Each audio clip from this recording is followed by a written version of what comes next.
And move on to the next speaker, who is Professor Jonathan Rushton from the University of Liverpool, and he will address the economic sustainability of this system at the European, I guess, and a global level. Please, Jonathan, the floor is yours.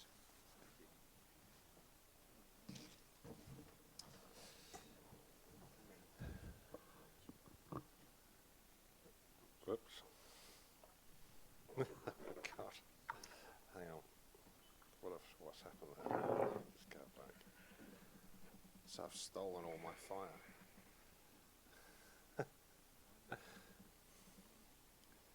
Right, there we go. First of all, thank you, Luca, for the invitation. This presentation has been put together jointly with myself, Sarah and Zhao. And Zhao unfortunately couldn't be here for this meeting because he's actually in Brazil. There's a range of people that I work with. This is just the acknowledgements. I'm not going to read the whole list. But I want to start with what most people have been saying, that we have an ongoing debate about antimicrobial use, antimicrobial resistance. The goal is largely to eliminate the use of antibiotics in livestock production, and we're under a lot of pressure from the medical fraternity to actually do this. And we're also concerned about other pharmaceuticals and active agents. Now, there are two things here that I think we've discussed quite a lot, whether it's technically possible to actually achieve this, and I think the answer is yes, it is, and I'm going to touch back on this. But we need to place that back into a kind of economic and social and political arena, and I'm going to try and do that with this presentation. So I'm going to look a bit at the context in which we produce pigs, a little bit about the difference between economic and technical approaches. We've got a few reviews of studies that have been done. I don't think they're as complete as the ones that have been done this morning, so apologies for that. And then I want to talk a little bit about how we might need to think about restructuring some of the ways we present data to actually give it a more sort of policy-focused area, and put that back into a context of the social, economic, and political arena. So I normally start most of my presentations with something that I think is a big concern to everybody, and it should be. When I was born in 1965, there was about 3 billion people on the planet. There's now just over 8 billion people. And if we look where those people are actually going to be in the future, well, we've got increasing numbers of people in urban areas. We've now got more people in urban areas than we have in rural areas, and an increasing population in Asia and Africa. And when we start thinking about antimicrobial use and antimicrobial resistance, I think we have to think more broadly than just Europe. Europe helped set standards, but a lot of production and a lot of antibiotic use takes place outside the borders of Europe. Our pig production system is dominated by supply and demand, and I'm going to come back to that in a minute. It's influenced by different types of behaviours, but probably one of the most important components of this system, particularly in a European context, but in a rich country context, is that our food systems are driven by food companies. There might be supermarkets, there might be wholesalers, retailers, but they tend to set the rules of engagement. And if we're not working with them, then that's really hard. I'm interested to see the Copperella working with Carrefour, which is a natural sort of progression in this kind of process. And because these companies are dealing in food, they have huge political power. So if there's a problem in the supermarkets in the UK, then they can straight away go and talk to the Prime Minister. That's how powerful they are. They are really powerful in terms of sort of moving things forward. There's been a huge shift in the way we produce animals. If we go back, say, 100 years, I know that might seem a long time to some people in this room, but it's not very long in my lifetime anymore. We had very, very strong connection where food grains largely went to humans, animals were being used for power and manure, and crop residues were largely being fed back to animals. The wider environment was really important in terms of grazing and foraging.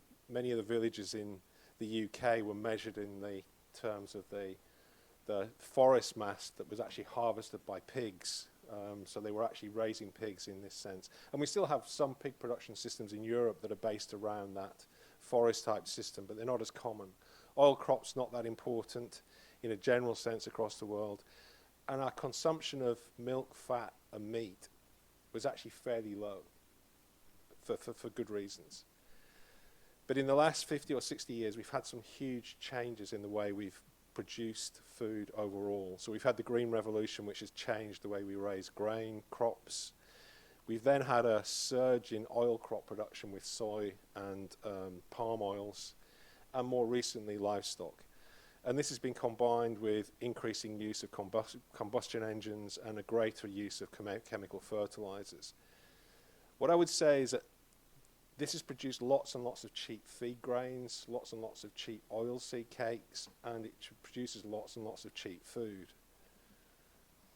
So the whole linkage between animals and feed grains or food grains breaks down somewhat. Oilseed crops have become increasingly important and are a critical part of the component of the way we're feeding animals, particularly monogastrics. We've got surplus grains that we can feed back to animals, and quite big quantities of meat, milk and eggs then become available on the market. That wider environment is pretty restricted, and if we think about the intensive pig systems, we don't see pigs in the environment very often. Obviously we've got outdoor pigs in some parts of Europe, particularly in the UK, but it's not that important. And there are concerns about how these systems then impact on the use of land. Now, there's lots of positives from these changes. So if you look at global meat production, this is data from FAO stat that's been pulled together by the Financial Times, you can see that we've had huge increases in chicken and pork. And it's almost like exponential when you plot it on this kind of graph. Beef, not so fast. Lamb is not very popular in general, and other meats. If I put on this graph fish, then it becomes also apparent that these systems that rely principally on feed grains and oilseed cakes suddenly take off. They take off in the poultry sector probably in about the 1930s, where technology's changed. Pig sector has always sort of been in the background, and then the aquaculture part starts to take off in the 1980s. Now, these data are a little bit old, but if we go to the 1950s, on average there was about 25 kilograms of meat and fish available for consumption globally. Come to 2011, that's more than doubled. So that's a huge change off the back of very different types of production systems and different types of feed availability. Changing diet in the UK, in the US, again, I think particularly important. You'll see that pork is flatlining, chicken has really taken off, and this is something that we need to be conscious of. So when we start talking about the price for pork, we need to think about substitutes for that pork. So pork is competing to some extent with the chicken market. If we plot on this fish and seafood, then again, we'll have a different picture. And these products are taking off in the background of slightly changing demands for other types of things. And the other thing that's happened, and again, this is a great benefit. So, you know, I came on a tourist plane yesterday to Crete. Why did I do that? Well, because lots of British people travel, and they travel because they don't have to pay as much as they had to on food. So if we look at how much the UK spends on food, I think it's about 7 or 8% of their income is spent on food. If you went back to my parents' generation, it would have been more like 40 or 50%. So the cheapness of food relative to other goods in society has actually really shifted the bar in terms of what people can do and what they want to do. And food, I know we complain about it. There's lots of talk about the crisis in terms of income issues, but food has never been cheap relative to other goods in society. We have never been as fortunate as we are now compared to past times. What does this mean in terms of our pig production? Well, every time we reduce the price of pork, we actually reduce the value of a pig's life. And therefore, we actually change how we look after that pig. We change our perceptions about its welfare and how we treat it. And I think we need to take that into account when we start thinking about these things from a context of antimicrobial use. Data from Australia, again, a little bit old, these data, but really sharp context, the consumption of meat in Australia didn't change between the 1960s and 2011, but the proportion of expenditure from their basket actually dropped from about 8.5% to just over 3%. And also the types of meat that were being consumed changed from being largely beef and lamb to being pig and pork. So a real shift in terms of how people were actually consuming, but also how much money relative to other things they were spending on that particular product. And I think that just simply reflects that we are devaluing the life of the livestock that we keep to feed ourselves. And that's something we don't talk enough about. So if people want better animal welfare, they want better health care for those animals, then we have to get more real about presenting what the life is like of those animals to make sure they pay for that. Bit about economics, study of allocation of scarce resources. There's various steps you go through, but for me, good economics should also look very carefully at trade-offs. It needs to explore prices. We need to think about the rules of engagement. So who's actually setting the rules in markets? Is it private companies or is it the government? And it's usually a combination of the two. And quite often when we do things and let markets play a role in this, there are usually unintended consequences. There are externalities from that process. And these are becoming more and more recognized in the food system overall. But if you're thinking about farm level kind of motivations, we're usually looking for economic optimums. We've got revenue curves, we've got cost curves, and we're usually looking for the point where the slope of the cost line is equal to the slope of that revenue line. That will be our profit maximization point. Our technical optimum might be slightly different. The more expensive the product, the wider apart those two things become. But if we think about antibiotics, generally speaking, they're quite small in cost. So they're usually quite cheap. They're used quite commonly. Therefore, the profit maximization point becomes very, very close to that technical optimum. And I'd say that they've become so cheap in many places. I'm not just talking about Europe where there's a lot more regulation, but if you look across the world, they become so cheap that they're a go-to choice if you've got a problem. Because they're so cheap, you can just get away with actually using them, possibly overusing them. So we're underpinning a lot of our need for robust animals and the production of accessible and affordable livestock products by the use of antimicrobials for either prophylactic treatment or treating sick animals. And I know that we've kind of limited that prophylactic use in Europe, but that's still ongoing globally. It's still kind of a major issue across the world. There's greater awareness of thinking about biosecurity issues and also other types of things that might improve that robustness in terms of breeding, vaccination, and husbandry. But if you start thinking about the balance with antimicrobial use at farm level, we've obviously got to think about the price at the farm, and we've got to think about the benefits in terms of how that antimicrobial use produces healthier animals. I think we've had some great examples this morning from different speakers about how antimicrobials are actually a really convenient way to make sure we've got healthy animals coming to the end of their lives when they're being slaughtered. So we can weigh up the costs and benefits, and we can give some idea about the impacts of antimicrobial use. Now, this is the kind of picture that I was taught back in the 1980s when I was doing animal production at Cambridge. And I was also taught that it was a really good thing to give growth promoters. And if you look at the textbooks still being pushed in places like India, you'll still find that that's still the message, that this kind of production system is okay. We have changed that debate, and it's become more and more urgent by the recognition of antimicrobial resistance, and we need to add into the costs the issues around human health, animal health, and environmental health. And those costs can be significant. As our friend from FVE has pointed out, this is very driven from a human health perspective. Why is that? Because we value humans a lot more than we do animals. We place a huge value on our own lives compared to the animals that we keep. And that has changed over the last 50 years. You know, we are more valuable than the animals now compared to in the 1950s. And then there's also an issue, that antimicrobial resistance, does that then start to play a role in terms of problematic issues with antimicrobial use at farm level? So I want to run through a little bit quickly. I've got 15 minutes down to. So this is our brief review, and it's not complete. And some of this is probably a bit contentious. So one of the first things that Zhao pulled off, which I looked at and I thought, I'm not sure I really want to talk about this, but basically this author pulled off the legislation for pig health and welfare, ran the conclusion that actually most management is actually pretty poor.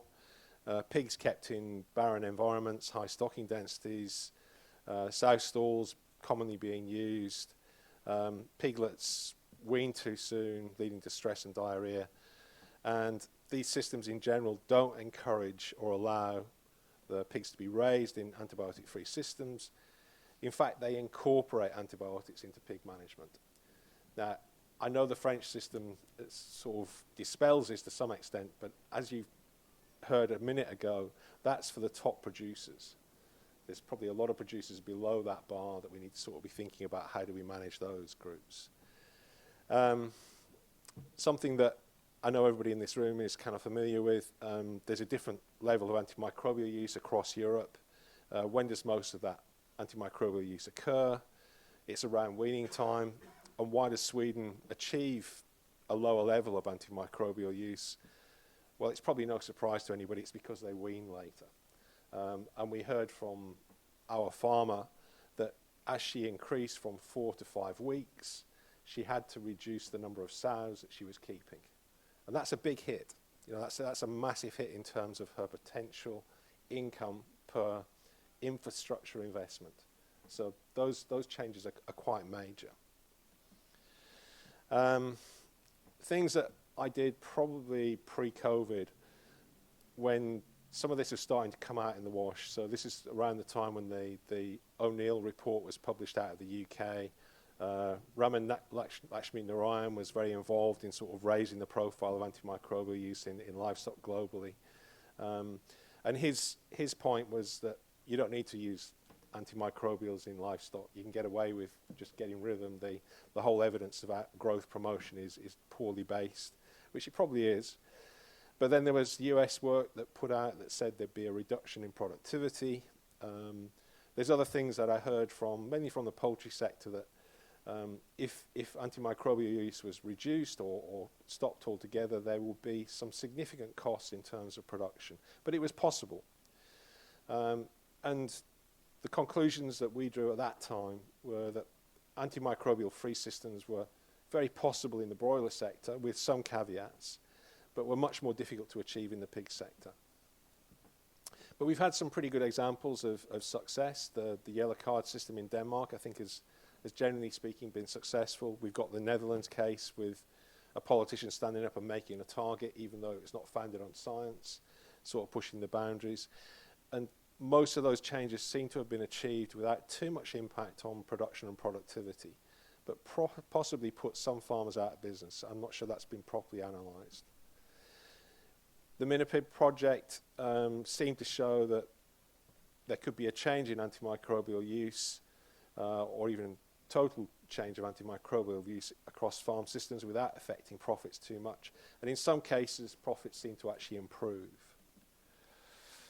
And then one more recent reference that Zhao pulled out, raised without antibiotic systems, actually indicates higher wage costs and raised costs for vaccines. I think that might be related to what was presented earlier from Denmark. So we're looking at quite a significant labour wage bill, ear tags, hygiene, etc., which needs to be considered more carefully. I do have one anecdotal piece of evidence from a discussion with an agricultural director of a British pig company. I can't remember the name of the company. I'm not trying to keep it secret. I just can't remember who it was. But he described a system where their breeding sows were kept on separate farm units. Once the pigs were weaned, they were moved off geographically from that breeding unit, taken to an all-in, all-out system, and then were moved on again to be finished in another system, all-in, all-out. And by the time they were moved to slaughter, most of these animals actually got to the end of that without having to have antibiotic use in their systems. He said that was working. He was working on the principles of how they operate in the poultry sector. But he did mention a couple of things which I think relate back to some of our discussions earlier. Some of the farm units that they were working with had real difficulty in maintaining health status. So there was something in the environment in some of those farm units that made it hard. And some farmers are just not very good at management. So some farmers probably aren't suited to antimicrobial or antibiotic-free production systems because of the way they manage things. But overall, this company was big enough to reorganize its structure and its infrastructure to actually achieve antibiotic-free systems. And I think there are parallels to what I was told by this agricultural director to what we've heard from Coporel this morning in France. If you've got big enough companies who can have the heft to actually manage this, it's possible to do that. I recommend you have a look at Zhao's review of what's been published in terms of antimicrobial reduction interventions.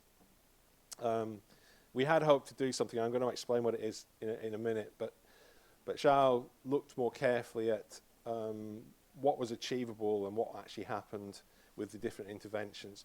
His chart here is actually quite powerful in the sense that that orange block indicates that some of these interventions were negative. So they were about reducing antimicrobials, they were about trying to sort of support that, but some of them didn't work out very well. There's obviously positive cases, but it's not always a given. So there's quite a lot of work to do in terms of just thinking about whether some of the interventions we're talking about are going to be negative or positive. And we've already talked a bit about the willingness to pay stuff. I'm always a bit dubious about willingness to pay studies. I think the proof is when you hit the market. Will people pay for it? Can you differentiate your product in the market? And we've talked about that communication side. So what does antibiotic-free mean? Well, it doesn't really mean anything. Antibiotic-free production means you've got to explain it, and most people don't even know what production means anymore. So it's a really complex thing to deal with. But there is some evidence that people will pay some money, pay more money for it. But testing it in the market, I think, is going to be quite a difficult thing to sort of move forward with. Overall, what we looked at on the literature, I think, is pretty messy with regards to antimicrobial use resistance complex in livestock. I think you'll find good and bad news in the pig systems from the literature. And I think there's, again, a nuance to this. It depends a little bit who's written it and what their angles are. So if they're coming from a sort of welfare-friendly context or possibly even a vegan-type movement, you've got to be a little bit careful about understanding what they're saying and why they're saying certain things and why they're picking things up. What I will say, and what I'm going to try and summarize in a minute, is I do think we need to be better at measuring production, burdens of disease, and public health externalities. And I'm going to run through that now. So I'm going to give a plug for the program that I currently lead. This is the Global Burden of Animal Disease, where we're trying to have a very clear sort of state of process of looking at the burden of animal diseases. We start with looking at the livestock population at risk, estimating biomass, which I know is done for the antimicrobial use and their value. We do a gap analysis, which basically estimates how much we're losing due to ill health and also how much we're spending, including antimicrobials. We then attribute by different causes to think about the absolute burden of disease and also its relative contribution. And then we use that farm level information to put that into economy and sector models to actually work out GDP changes, but also who's actually impacted across society. Now, our early work recognized that we need to think about how that livestock production and health issue impacts on people. And we targeted 3 different areas. We focused mainly in the GBADS program on zoonoses, but Sarah has been working very closely with the antimicrobial resistance, and we still have some notions about how we might do nutrition. And Sarah took that animal health loss envelope model, that gap between healthy and current, and started to divide up the different components of this in terms of mortality and productivity. And she listed various things that could be documented and maybe measured in terms of mortality issues, legal costs, expenditure issues, and also the relationship that this antimicrobial resistance potentially from livestock production might impact on humans. And then she simplified it. So she then put it back in terms of thinking about that gap in terms of production loss and expenditure. We've broken it up into 3 different types of causes, so non-infectious, external causes, and infectious diseases. And basically, what Sarah is now doing is thinking more carefully about whether antimicrobial resistance in livestock production changes expenditure in animal health, whether it impacts on morbidity, and also whether it impacts on mortality, as well as considering that kind of One Health issue. And that particular study is about to be published, so Sarah's in the process of getting that published. Now that's okay for sort of setting a baseline, and we need baselines in life in economics to make sure we understand what we're comparing against. We also need frameworks for interventions, so if we've got a pig system using antimicrobials and producing an output, then we also need to have a framework where we change that by reducing antimicrobials, possibly using vaccines and other measures, and we've got to think about the output side. And Luca, you've already talked a bit about the kinds of interventions you're talking about. So I've broken this up into immunology, management, and biosecurity, and the need to think very carefully about the costs and the outcomes of any kind of intervention. Keep clicking that, it doesn't work. And then we need to break it up in terms of additional benefits. So what costs do we save with antimicrobials? What new revenue might that involve with regards being able to sell antimicrobial-free product lines? What are the additional costs? It could be vaccination, or it might be change of infrastructure. And is there any lost revenue? And it then becomes a balance between thinking about costs and benefits. And with a very simple kind of example here, and this is hypothetical, we could have very strong benefits from a vaccination intervention with obviously a cost of the vaccines, and overall we would end up with a net benefit. With housing, that might be a slightly different picture. We might have reduction of antimicrobials, we might have some higher product value, but there might be a big cost in terms of the housing shift. And there might be some lost animals in that process, which might mean we have a net loss. Now, if we had 20 different interventions and we did cost-benefit analysis across 20, then we can start to build up a picture about which interventions would be negative at farm level, which ones will be more or less neutral, and which ones will be more or less beneficial. And we can also put on ranges around that. Ranges become important because farmers don't like risk. So we need to have things that are going to give certainty to their business. Now, these different points, if we manage to sort of line these up, give very different policy measures. So when we start thinking about the positive interventions that should be being done, then we can get away with giving farmers educational messages and encouraging them to use them. Once they pick them up, they'll see they're beneficial and they'll adopt them.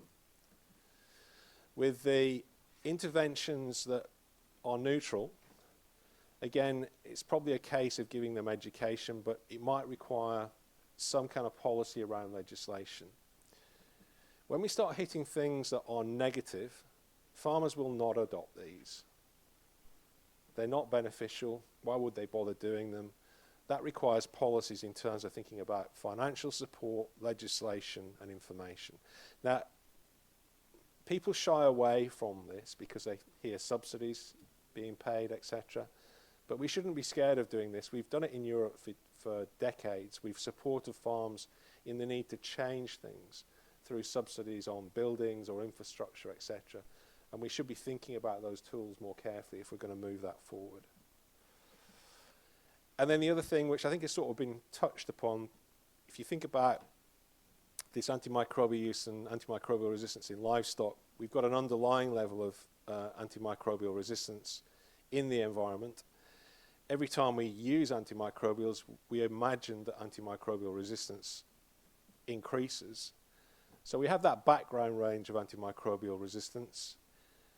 And my question from a technical side, is there a critical level of antimicrobial resistance that we can get away with in livestock production, which would help us indicate a safe range of antimicrobial use? And if above that line, there must be a sort of dangerous range of antimicrobial use, which then becomes quite critical in terms of setting policy. I don't know the answer to these questions. I showed this slide in Morocco back in 2018. It's the only slide that the industry got excited about. So, but I still don't think there's an answer there. So quickly, in terms of lessons, I know I'm keeping you from lunch now. Age and parity influence viability and robustness of offspring. That's definitely the case in chicks raised in broiler farms. Is that the same for piglets? I don't know. Not all farms are equal in terms of disease challenge, and not all farmers are equal in terms of their ability to manage health and welfare of animals, which means that the best farms with the best farmers, not all pigs will actually end up being disease-free and therefore not require antibiotics. I think the evidence is there from the French examples. Within the population of farms, there will be a proportion who cannot and do not manage disease well and will need antibiotics. My question, which is very challenging, should those farmers be put out of business? So in a harsh reality, you exclude them from the market and therefore they're no longer viable as units. And I'm not suggesting we do that, but it is something that maybe should be considered. Food systems are driven by cheap food. Cheap food's too often taken for granted, and it's politically dangerous to actually change that cheap food. But we do know our food systems are generating lots of negative outcomes. Animal welfare, environment, and public health, of which antibiotics are one area. And we know that those externalities are not being borne by the food system. We don't have very strong differentiation in our markets about antimicrobial use or antibiotic use. And usually, not using antibiotics is not well rewarded in the market, particularly in the pig system, not necessarily in other systems. It's technically feasible to do antibiotic-free pork, but I'd say I think the example with Coporel it's really interesting for me that you've done an assessment of your farms before you even ask farms to join. So if they're too far away from the kinds of infrastructure and management, then you just don't play ball with them because they actually require investment. So that's, I think, quite important that we move that forward. I know I'm rushing a little bit now, but I just want to reflect on the fact that across our food system at the moment, there's a lot of power held in the retail and wholesale sector. That sector needs to be engaged if we're going to get better outcomes in terms of what we want to do with antibiotic-free or welfare-friendly systems. I don't think that's a very healthy system at the moment, and we need to sort of think, but we need to think about how we engage with it. And just a little bit of a plug, we need to move towards a more One Health type system. We need better data to think about burden of disease and how we do intervention issues. And if we truly want, that's not what I wanted to do.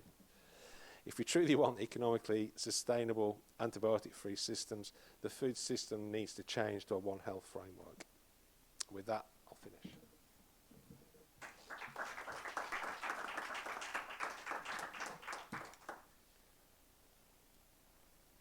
Thank you very much, Jonathan.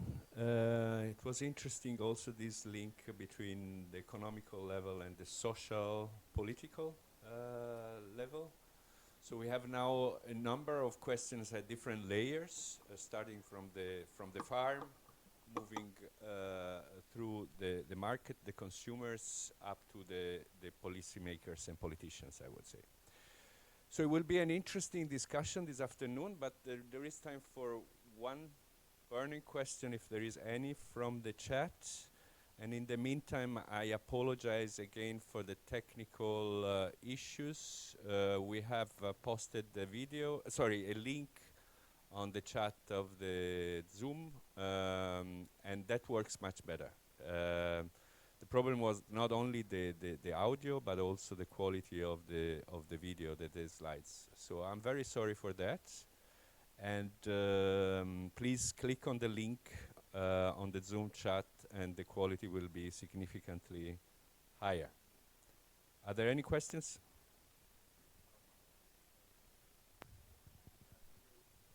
Interesting to see look at all this from an economic perspective. Actually, you stress very much the importance of the supermarkets chains and all that, and you also said they had direct access to the Prime Minister. I don't know if you have observed that or how that works, but you even said something about that the political system could affect prices or the way prices were made. But do you think actually that's the key to changes, that it is mainly the standards are set by the supermarkets, and doesn't matter so much about the consumers and the farmers or anything? They are really the big players that actually can set the standards and prices. I think there are caveats. I mean, I come from the UK, where probably 75% of all our food is supplied by 3 supermarkets, and Tesco's hold the roost in terms of standard setting. But there's other good examples where politicians have made a difference. You know, we have the Dutch example, where simply a politician standing up and making a statement in Parliament actually made a big change. But I think on the day-to-day business of kind of rules and enforcement, I'd say private standards play a bigger role than legislation. Legislation is really easy to write, it's very difficult to enforce. Private standards are usually followed up with kind of market exclusion or market benefits. I think one of the tricky things for our pig producers, and I've seen this debate with carbon sequestration recently in a farmers' meeting, that supermarkets start to see that not as a way to pay premiums, it becomes the baseline standard that everybody has to achieve. And there is a danger that some of the things we're proposing become the baseline, and farmers don't get a premium at all. They're just left high and dry in terms of bearing those costs, whether they stay or not in business. So I'm probably not quite answering your question, but yeah. So I think we can stop here the morning session. We will have, I think, the most interesting part in the afternoon. So please stay tuned.